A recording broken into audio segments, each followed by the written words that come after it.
Bismillahirrahmanirrahim. Assalamu alaikum wa rahmatullahi wa barakatuh. Dear students, hope you all are fine. We are here to discuss the numerical problems of chapter number 7 and inshallah we'll start from the first numerical of this chapter.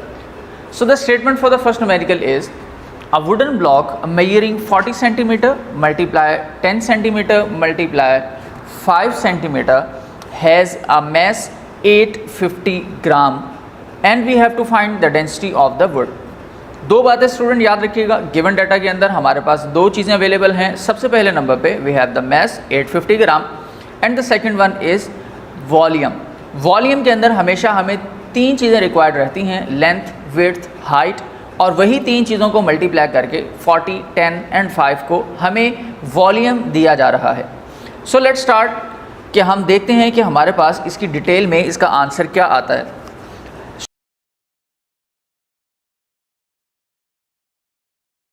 ये student तमाम की तमाम values जो हैं वो आपके पास centimetre में available हैं. मैंने यहाँ पर कंबाइन करके सेंटीमीटर क्यूब इसका यूनिट मेंशन कर दिया.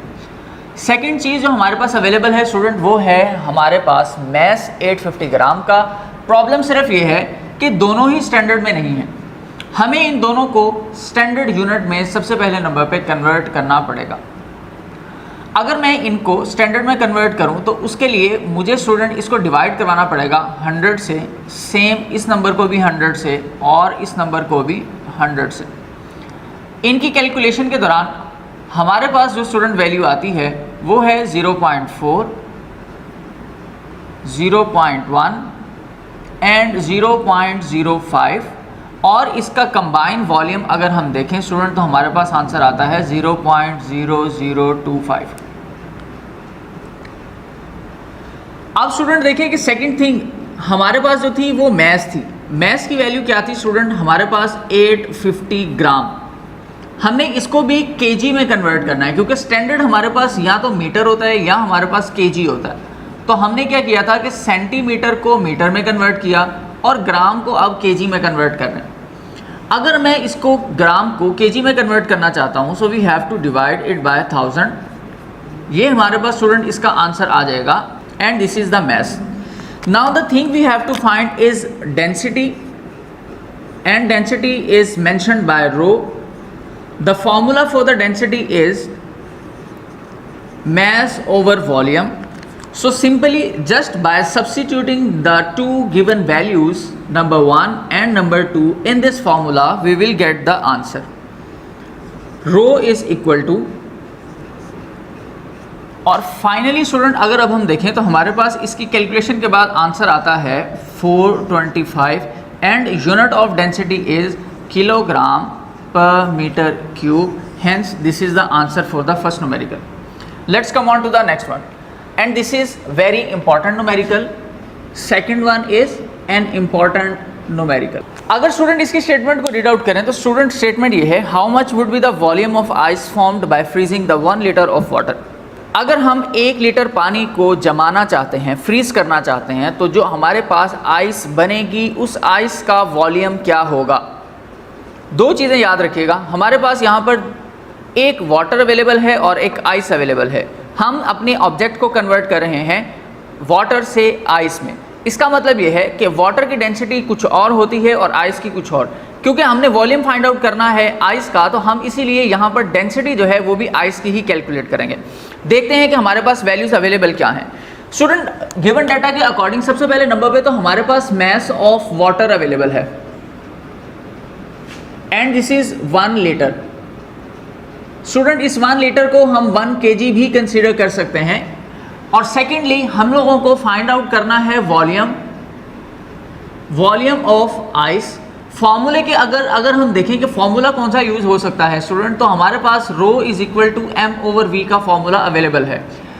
But the problem here it is कि हमारे पास मैस तो अवेलेबल है, वॉल्यूम फाइंड करना है, लेकिन डेंसिटी भी अवेलेबल नहीं है. तो डेंसिटी स्टूडेंट मैंने आपको शायद बताया भी था ये कि आपके चैप्टर नंबर 7 के स्टार्ट के अंदर आपके पास एक कॉलम अवेलेबल है डेंसिटी वाले टॉपिक से रिलेटेड.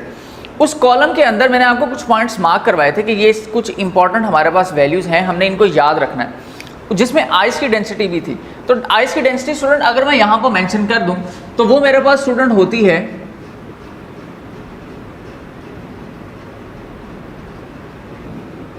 0.92।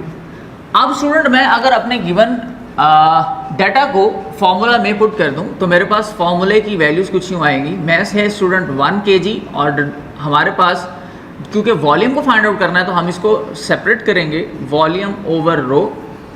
और अब हमारे पास वैल्यू स्टूडेंट इसकी बचती है 1/0.92 और इसका आंसर मेरे पास स्टूडेंट आता है 1.086 एंड समथिंग। हम इसको राउंड ऑफ करके लिख सकते हैं 1.09। और 1 लीटर की भी मैं अगर आपको वैल्यू बताऊं स्टूडेंट तो 1 लीटर ऑफ जो वाटर है ये हमारे पास होता है 1000 सेंटीमीटर क्यूब के इक्वल। इसका मतलब है कि ये जो वॉल्यूम हमें मिल रहा है ये सेंटीमीटर क्यूब का है। अगर ये सेंटीमीटर क्यूब का है तो इसका मतलब कि सेंटीमीटर क्यूब हमारे पास 1 लीटर के अकॉर्डिंग है, तो हम इसकी जगह पर लीटर का वर्ड भी यूज़ कर सकते हैं और ये हमारे पास इसका आंसर बहुत ही आसान सा है। सारे हमारे पास जितने भी न्यूमेरिकल्स होंगे स्टूडेंट इस चैप्टर के मोस्टली वो डेंसिटी वाले फार्मूला से रिलेटेड ही हैं, खासतौर पर इनिशियल वाले न्यूमेरिकल प्रॉब्लम्स। बाकी जो न्यूमेरिकल प्रॉब्लम्स हैं उसमें हम लोग पास्कल्स लॉ को यूज़ कर सकते हैं, यंग्स मॉडुलस को यूज़ कर सकते हैं, इस तरह के डिफरेंट फार्मूलाज को यूज़ करेंगे। अगर मैं स्टूडेंट अपनी थर्ड न्यूमेरिकल की स्टेटमेंट की तरफ आऊँ तो थर्ड न्यूमेरिकल के अंदर हम लोगों ने 3 चीज़ें फाइंड आउट करनी है और स्टेटमेंट कुछ यूँ है, calculate the volume of the following objects. Student in तीनों में से 2 चीज़ें आपको मेजर करना मैं बता देता हूँ और एक चीज़ की मेजरमेंट आप लोग खुद से करेंगे। The first part is an iron sphere. What is made by sphere? Student 2 बातें बता रहा हूँ, इसमें से डिफरेंस अंडरस्टैंड कर लीजिएगा कि स्फीयर हम किसे कह सकते हैं।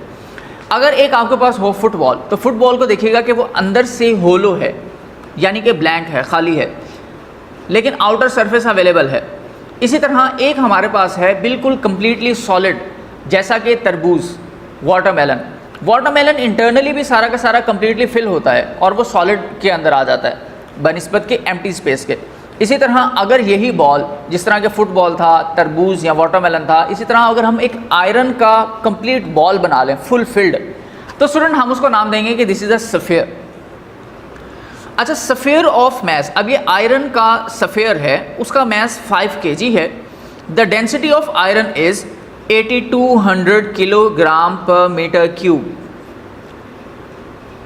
अब हमने तीनों चीज़ों में वॉल्यूम को फाइंड आउट करना, तीनों पार्ट्स के अंदर। पहले पार्ट में हमारे पास 2 चीज़ें अवेलेबल हैं, कौन कौन सी? मैस अवेलेबल है और डेंसिटी अवेलेबल है। स्टूडेंट थर्ड के अगेंस्ट अगर हम ये देखें तो सबसे पहले नंबर पे जो हमारे पास वैल्यूज़ अवेलेबल हैं उसमें मैस है 5 kg का और डेंसिटी स्टूडेंट हमारे पास अवेलेबल थी 8200 किलोग्राम पर मीटर क्यूब। और सेकेंड वाली स्टेटमेंट के लिए अगर देखें स्टूडेंट तो हमारे पास है 200 gram of lead shot having the density 11300 kilogram पर मीटर क्यूब। स्टूडेंट ये मैंने यहाँ पर अगर देखिएगा कि गिवन डाटा के अंदर मैंने दोनों पार्ट्स को मेंशन कर दिया है। थर्ड पार्ट आपसे खुद से फाइंड आउट कीजिएगा। फाइंड हमने करना है हर एक के अंदर वॉल्यूम, और वॉल्यूम के लिए फॉर्मूला स्टूडेंट हमारे पास पहला जो सिंपल फार्मूला था वो था जी rho is equal to M over V. V को हम सेपरेट करते हैं और ये वैल्यू बन जाती है V is equal to M over rho. इसी फार्मूला के अंदर हम अपनी तमाम वैल्यूज़ को पुट करेंगे और हमें हमारा आंसर मिल जाएगा। लेकिन न्यूमेरिकल प्रॉब्लम्स को सॉल्व करते वक्त हमने हमेशा इस चीज़ को ज़हन में रखना है कि हमारे पास तमाम की तमाम वैल्यूज़ जो हैं वो अपने स्टैंडर्ड यूनिट्स के अंदर अवेलेबल रहें। अगर वो स्टैंडर्ड यूनिट्स में अवेलेबल नहीं है तो फिर हम उसको कन्वर्ट करेंगे। जैसे फॉर एग्जांपल अगर मैं पार्ट नंबर 1 की बात करूं तो केजी और मीटर क्यूब, किलोग्राम पर मीटर क्यूब ये स्टैंडर्ड वैल्यूज़ हैं। इसका मतलब इसका आंसर तो सिंपली हम लोग फाइंड आउट कर सकते हैं। जैसे for example volume is equal to M over rho where v is equal to 5 over 8200 6.01 into 10 raised to power minus 4 and the unit for the volume student is meter cube। तो ये हमारे पास हमारा first answer simple way में आ गया। लेकिन अगर मैं student second part की बात करूं तो सेकंड पार्ट के अंदर आप देखें कि हमारे पास मैस ग्राम में है। We have to convert it into a KG ताकि कि ये केजी और ये केजी भी एक सेम स्टैंडर्ड के अंदर अवेलेबल रहे। तो अगर मैं अपने इस मैस को केजी में कन्वर्ट करूं स्टूडेंट तो इसको डिवाइड करना पड़ेगा 1000 से, और 1000 से डिवाइड करने के बाद आंसर आएगा 0.2 केजी। अब मैं 0.2 केजी की वैल्यू को यूज़ करूं, V is equal to M over rho. V is equal to mass है स्टूडेंट 0.2 केजी का और डेंसिटी है 11300 और आफ्टर कैलकुलेशन इसका आंसर मेरे पास स्टूडेंट कुछ यूँ आ रहा है 1.77 into 10 raised to power minus 5 and the unit for the volume is meter cube. So hence this is the answer for the second part. Same logic से आप लोग अपने थर्ड न्यूमेरिकल के थर्ड पार्ट को खुद से सॉल्व करेंगे। अब स्टूडेंट देखें कि 7.4 न्यूमेरिकल की जो स्टेटमेंट मैंने आपके सामने रीड की उसमें आपके पास पहले नंबर पे क्या अवेलेबल है, डेंसिटी 1.3 किलोग्राम पर मीटर क्यूब की। सेकंड क्या अवेलेबल है, वॉल्यूम अवेलेबल है। आपने 8 मल्टीप्लाई बाय 5 मल्टीप्लाई बाय 4 इन सब को आपस में मल्टीप्लाई करना है, आपके पास वॉल्यूम का आंसर आ जाएगा। ऑलरेडी तमाम की तमाम वैल्यू स्टैंडर्ड यूनिट्स में हैं और इन्हीं तमाम स्टैंडर्ड वैल्यूज़ को यूज़ करते हुए आप सिंपल फार्मूले के अंदर वैल्यूज़ पुट करेंगे डेंसिटी वाले में और आपको आपका आंसर मिल जाएगा। लेकिन जो डेंसिटी वाला फार्मूला है स्टूडेंट, फॉर एग्जांपल वो है rho is equal to M over V. आप एम ओवर वी को क्या करेंगे, शिफ्ट करेंगे। जैसे कि आपने फाइंड करना है मैथ, तो वॉल्यूम को डिनोमिनेटर से उठाकर रो के साथ मल्टीप्लाई करवा देंगे, तो सिंपल फार्मूला बनेगा m is equal to rho multiply by v volume और आपका आंसर आ जाएगा। 7.5 न्यूमेरिकल स्टूडेंट बहुत ही ज़्यादा आसान है। इसमें हमने फाइंड आउट करना है प्रेशर को। स्टेटमेंट है student press her palm by her thumb with a force of 75 newton, how much would be the pressure under the thumb having a contact area. अब देखिए आपके पास दो चीज़ अवेलेबल हैं, फोर्स अवेलेबल है 75 न्यूटन की, एरिया अवेलेबल है 1.5 सेंटीमीटर स्क्वायर का। सबसे पहले तो आपको सेंटीमीटर स्क्वायर को जो है वो कन्वर्ट करना पड़ेगा मीटर स्क्वायर में, तो इसके लिए आप 1.5 को डिवाइड करवा देंगे 10,000 से, आपके पास मीटर में इसका आंसर आ जाएगा। और सिंपल दोनों वैल्यूज़ को प्रेशर के फार्मूला में पुट करके आप इसका आंसर कैलकुलेट कर सकते हैं। लास्ट और इंपॉर्टेंट न्यूमेरिकल आपको स्टूडेंट सेम फार्मूला से, जो कि प्रेशर के फार्मूला से सॉल्व होगा, वो मैं आपको सॉल्व आउट करवा रहा हूँ। Let's see what happen. Statement is the head of a pin is a square of side 10 millimetre, find the pressure on it due to a force of 20 newton. Student ये कहते हैं कि अगर आपके पास एक पिन है और उस पिन की जो हेड है वो स्क्वायर साइज की है और साइड का जो एक साइड की लेंथ है वो 10 मिलीमीटर है, find the pressure on it. इस पर जो आप फोर्स के ज़रिए प्रेशर अप्लाई करेंगे, अगर आप फोर्स 20 न्यूटन की लगाते हैं तो प्रेशर कैलकुलेट करके बताएं कि प्रेशर कितना होगा। इस चीज़ को स्टूडेंट सिर्फ और सिर्फ थोड़ा सा आपने अंडरस्टैंड करना है कि फॉर एग्जांपल हमारे पास उसने कहा कि एक स्क्वायर पिन है जिसका हेड स्क्वायर का है और स्क्वायर में एक साइड स्टूडेंट उन्होंने बताया कि दिस इज अबाउट 1 मिलीमीटर। अगर स्क्वायर की बात करें तो student square have all the sides equal, तो स्टूडेंट हम क्या करेंगे, कंसीडर करेंगे कि ये वाली साइड भी हमारे पास 1 मिलीमीटर की है। इसी तरह लेंथ मल्टीप्लाई बाय विड्थ के जरिए हम लोग एरिया फाइंड आउट कर सकते हैं। लेकिन प्रॉब्लम सिर्फ ये है कि ये भी ऑलरेडी स्टैंडर्ड में अवेलेबल नहीं है। तो सबसे पहले नंबर पे जो आपके पास साइड की लेंथ अवेलेबल है 1 मिलीमीटर, इसको कन्वर्ट करें और फाइंड आउट करें इसको मीटर के अंदर, सिंगल मीटर के अंदर। अच्छा, जब आप इसको मीटर में कन्वर्ट करना चाहते हैं तो इसके लिए स्टूडेंट आपको इसको डिवाइड करवाना पड़ेगा 1000 से और ये आंसर आपको मिलता है student 0.01 metre. This is the side length. ये आपके पास फर्स्ट थिंग थी जो अवेलेबल थी। Second thing you have is the force of 20 newton. Now both are in standard form. Find हमने करना है स्टूडेंट प्रेशर। प्रेशर का फॉर्मूला है P is equal to F over A। अब देखिएगा कि हम लोगों को सबसे पहले नंबर पे एरिया चाहिए। यहाँ पर एरिया अवेलेबल नहीं है लेकिन लेंथ अवेलेबल है और हमें पता है कि स्क्वायर की सारी साइड्स आपस में इक्वल हैं।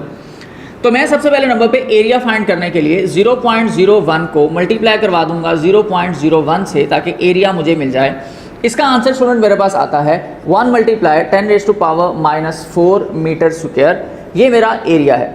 अब मैं इस एरिया को इस फॉर्मूला में पुट करके कैलकुलेशन की जा सकती है। फॉर एग्जाम्पल प्रेशर है, फाइंड करना है फोर्स हमारे पास 20 न्यूटन की, 20 divided by 1 multiply 10 raise to power -4 metre square और ऊपर 3 न्यूटन। स्टूडेंट ये देखें कि 20 है और ये वैल्यू को मैं ऊपर शिफ्ट कर रहा हूँ, 10 रेज़ टू पावर हो जाएगा 4 +4, नीचे नेगेटिव था ऊपर जाकर प्लस हो गया। एक जीरो और अवेलेबल है तो मैं इसको लिख सकता हूँ 2 multiply 10 raise to power 5। P और यूनिट साथ स्टूडेंट प्रेशर का होता है न्यूटन पर मीटर स्क्वायर और एक और यूनिट है जिसे हम नाम देते हैं पास्कल। तो आप दोनों यूनिट्स में से कोई भी एक यूनिट यहाँ पर यूज़ कर सकते हैं और hence you will get the answer for the pressure. तो उम्मीद है कि आपको आज के न्यूमेरिकल्स जो हैं वो सारे के सारे क्लियर हो चुके होंगे। स्टूडेंट आज के न्यूमेरिकल्स के अंदर एक न्यूमेरिकल आपका होमवर्क है, आप इनको खुद से सॉल्व कर सकते हैं। प्रेशर का फार्मूला स्टूडेंट ये अवेलेबल है, डेंसिटी का फार्मूला स्टूडेंट ये अवेलेबल है, दोनों में आपने सिंपल वैल्यूज़ को पुट करना है and you will get the answer. और बहुत ही आसानी के साथ आप इन तमाम न्यूमेरिकल्स को सॉल्व कर सकते हैं। उम्मीद है आपको ये सारी की सारी बातें क्लियर हो चुकी होंगी। नेक्स्ट लेक्चर तक के लिए इजाज़त। नेक्स्ट लेक्चर में हम अपने रिमेनिंग न्यूमेरिकल प्रॉब्लम्स को सॉल्व आउट करेंगे। अल्लाह हाफ़िज़।